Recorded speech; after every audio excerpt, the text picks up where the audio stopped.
Assalamualaikum warahmatullahi wabarakatuh.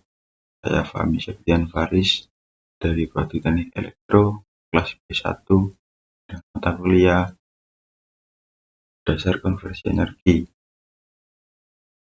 dengan NIM 23102010045. Di sini saya akan menjelaskan tentang sumber energi terbarukan dan tidak terbarukan.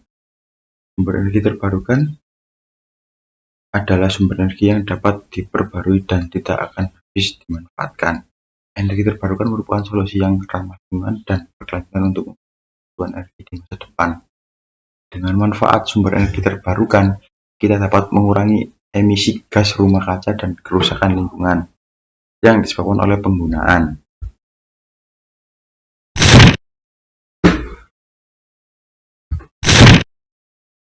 Di sini saya akan memberi jenis-jenis sumber energi terbarukan. Energi surya, energi adalah energi yang diperoleh dari sinar matahari.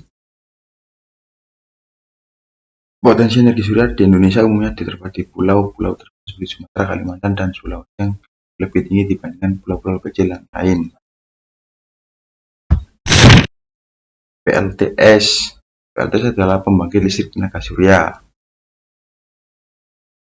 Sistem yang dimanfaatkan energi matahari untuk menghasilkan listrik matahari dilakukan oleh panel surya yang terdiri dari sel-sel fotovoltaik yang terbuat dari bahan semikonduktor, air, energi air atau sering disebut juga sebagai hidro. Energi adalah energi yang dimanfaatkan kekuatan air yang mengalir untuk menghasilkan listrik. PLTA, pembangkit listrik tenaga air, dibangun untuk menghasilkan energi listrik yang bersih dan ramah lingkungan.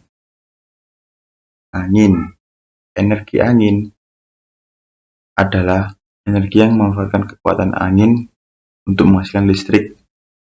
Indonesia melakukan pembangunan PLTB, pembangkit listrik tenaga angin pertama, yaitu PLTB Dap dengan kapasitas 75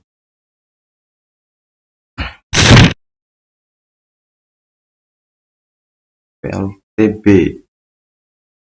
pembangkit listrik tenaga angin merupakan fasilitas utama dalam penggunaan energi angin listrik. Prinsip kerja dari PLTB sangat sederhana. Ketika angin bertiup, bila tergunakan berputar-putar, baling-baling akan memutar generator, mengubah energi mekanik menjadi energi listrik.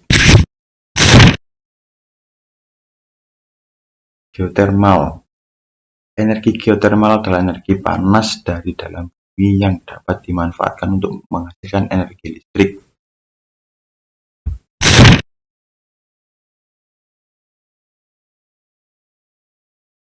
Biomasa. Biomasa adalah istilah yang merujuk pada semua materi organik yang berasal dari makhluk hidup, baik itu tanaman, hewan, maupun mikroorganisme. Saat ini biomasa merupakan sumber energi terbarukan terbesar.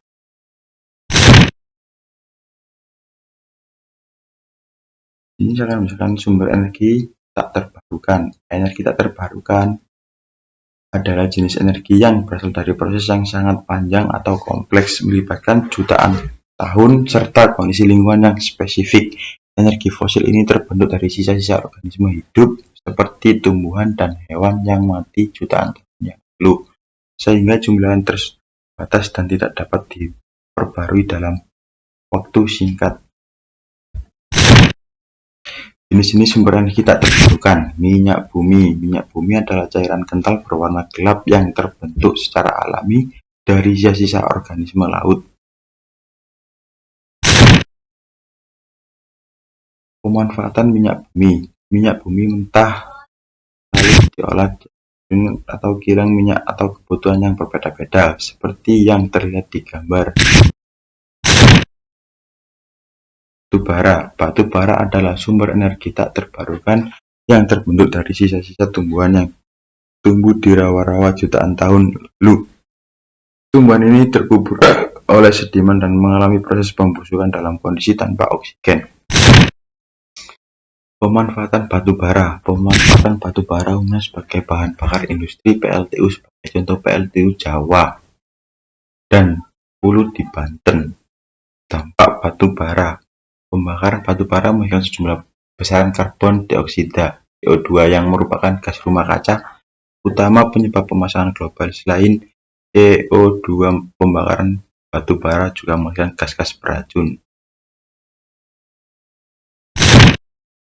Gas alam. Gas alam merupakan sumber energi tak terbarukan terbentuk dari organisme laut dan darat mati dan terkubur di dasar laut atau rawa. Secara umum, pasokan gas alam di Indonesia mengalami peningkatan yang cukup signifikan dari 2000 hingga mencapai puncaknya sekitar 2012.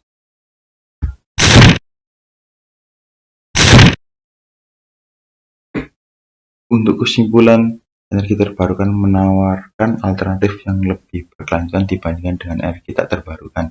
Sumber energi tak terbarukan seperti batu bara, minyak bumi, dan gas alam bersifat terbatas dan melepaskan emisi gas rumah kaca yang berkontribusi pada perubahan iklim.